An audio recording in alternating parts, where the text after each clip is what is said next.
Hi, I'm doctor Naveen Thota. నేను consultant neurologist and Parkinson's and అనుబంధ రుగ్మతల specialist, Anu institute of neuro and cardiac sciences, Vijayawada. ఇవాళ నా topic DBS procedure in Parkinson's disease.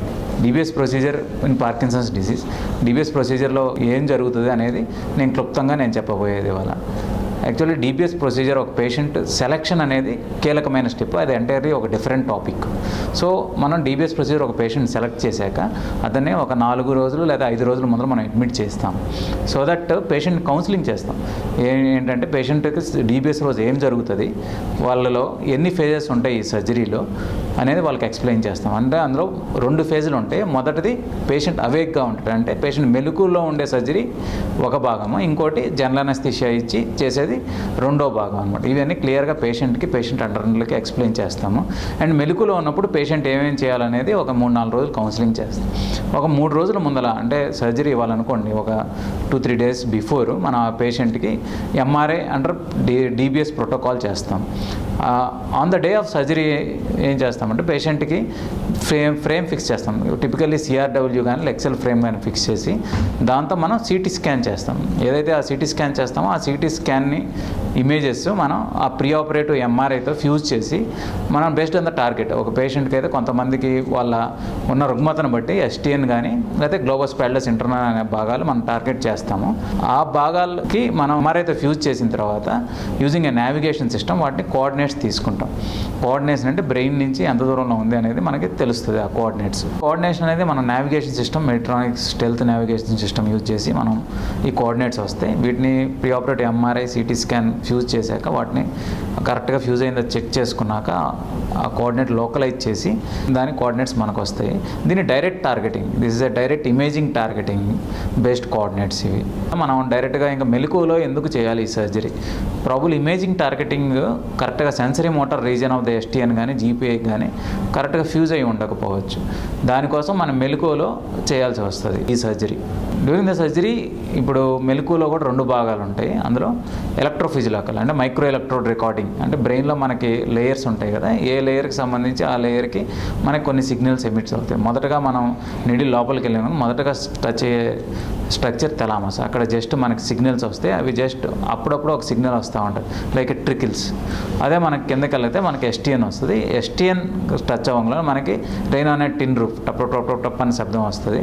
అది ఎస్టీఎన్లో ఉంటుంది. అదే మనం డీప్కి వెళ్ళిన that is around 30 to 50 hertz ఉంటుంది. మనం డీప్కి వెళ్ళే కొన్ని సబ్స్టాన్షియల్ నైగ్రా భాగం టచ్ అవుతాము. ఆ సబ్స్టాన్షియల్ నైగ్రా భాగంకి వెళ్ళేప్పటికీ మన సిగ్నల్ మారిపోతుంది. అది కంటిన్యూస్ సిగ్నల్ వస్తుంది. That is around 50 to 60 hertz signal వస్తుంది. ఇది MER base.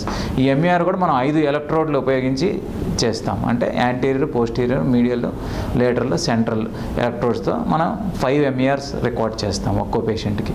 Second phase of the surgery is a macro electrode recording. Macro electrode recording అంటే మనం anterior, posterior, medial, central and lateral అంటే ఈ 5 ఎలక్ట్రోడ్ని స్టిమ్యులేట్ చేస్తాం. స్టిమ్యులేట్ చేసి పేషెంట్కి బ్రాడికైనీస్ అంటే పేషెంట్ మూమెంట్స్ చేసి అతని స్లోనెస్ అది తగ్గుతుందా, రిజిడిటీ అది తగ్గుతుందా, ఆ ట్రెమర్ అది తగ్గుతుందా. పర్టికులర్ ఇప్పుడు ఈ వీడియోలో చూసే పేషెంట్ మీరు చూస్తే మనం స్లోనెస్ తగ్గుతూ ఉంది మనం చేస్తే, దాంతోపాటు రిజిడిటీ తగ్గుతూ ఉంది.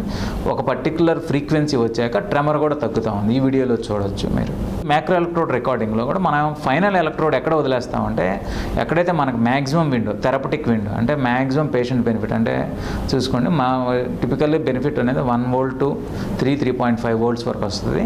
అక్కడ మ్యాక్సిమం బెనిఫిట్ వచ్చి మినిమం సైడ్ ఎఫెక్ట్స్ అంటే పేషెంట్కి 2గా కనపడటం కానీ, మూతి ఒకవైపు లాగటం కానీ, ఇటువంటి సైడ్ ఎఫెక్ట్స్ ఏం లేని ఎలక్ట్రోడ్ అంటే ఏ ఎలక్ట్రోడ్లో అయితే మనకి ఎక్కడ వస్తుందో అక్కడ ఫైనల్ లీడ్ ప్లేస్ చేసేసి వదిలేస్తాం.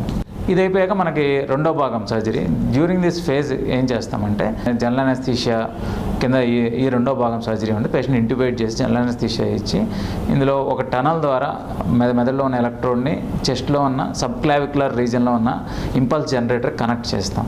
ఇది second phase of the surgery అనమాట బ్రీఫ్గా. పోస్ట్ ఆపరేటివ్ సిటీ స్కాన్ తీసి పేషెంట్ ఎలక్ట్రోడ్స్ మనం ప్రీ ఆపరేటివ్ ప్లాన్తో ఎస్టీఎన్లో ఉన్నాయా లేవా మన ఎర్రర్ చెక్ చేసుకుంటాం. అవి కనుక బాగానే ప్లేస్లో ఉంటే కనుక సేమ్ ప్లేస్లో ఉంచేసి పేషెంట్ సర్జరీ కంప్లీట్ అయినట్టు డిక్లేర్ చేస్తాం.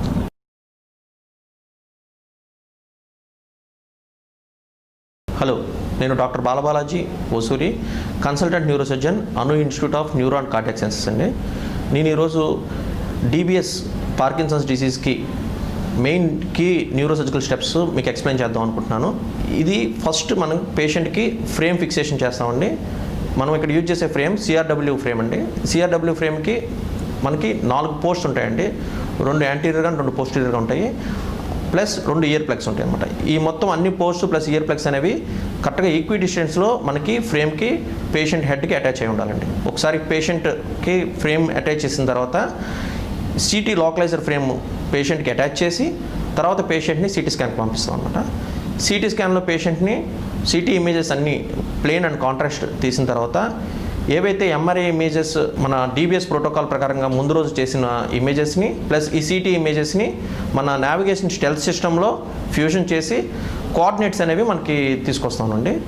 ఈ కోఆర్డినేట్స్ వచ్చిన తర్వాత పేషెంట్ని మనం ఆపరేషన్ థియేటర్కి షిఫ్ట్ చేసి ప్రెసిషన్ ఆర్క్ సిస్టమ్ అని ఆ ప్రెసిషన్ ఆర్క్ సిస్టంలో మనం ఈ కోఆర్డినేట్స్ అనేవి అడ్జస్ట్ చేస్తాం. అడ్జస్ట్ చేసిన తర్వాత ఈ ప్రెసిషన్ ఆర్క్ సిస్టమ్ అనేది మనం ఏదైతే ఉందో సిఆర్డబ్ల్యూ ఫ్రేమ్ దానికి అటాచ్ చేస్తామండి. ఈ కోఆర్డినేట్స్ని బేస్ చేసుకుని మైక్రో డ్రైవ్ ద్వారా పేషెంట్కి బర్హోల్ అనేది ప్లేస్ చేస్తాం.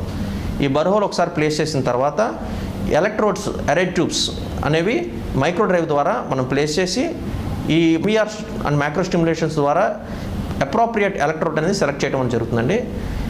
అప్రోప్రియేట్ ఎలక్ట్రోడ్ అనేది మనకి మ్యాక్సిమం థెరపటిక్ విండోలో ఉండాలి, విత్ మినిమం సైడ్ ఎఫెక్ట్స్ ఉండాలండి. ఒకసారి ఎలక్ట్రోడ్ మన అప్రోప్రియేట్ ఎలక్ట్రోడ్ సెలెక్ట్ చేసిన తర్వాత ఆ ఎలక్ట్రోడ్ని మనం ఫైనల్ లీడ్తో రీప్లేస్ చేస్తాము. ఫైనల్ లీడ్ ప్లేస్ చేసిన తర్వాత ఆ ఫైనల్ లీడ్ అనేది మన బర్హోల్ క్యాప్ ద్వారా దాన్ని సెక్యూర్ చేసుకుంటామండి.